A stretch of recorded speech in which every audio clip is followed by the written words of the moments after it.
Ertuğruloğlu Osman. Öyle bir devlet kuracağız ki kuzu kurt gayri kardeş olacak. Bir devlet kuracağız. İlelebet payidar olacak.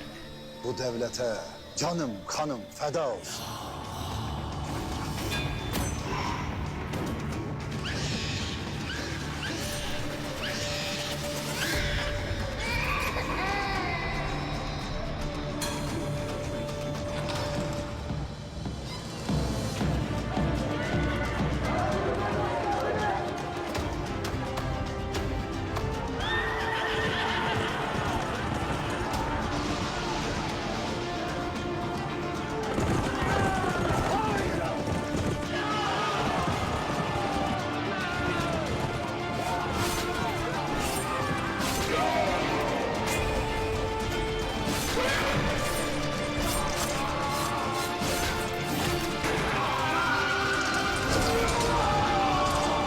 Kuruluş Osman yeni sezonuyla yakında ATV'de.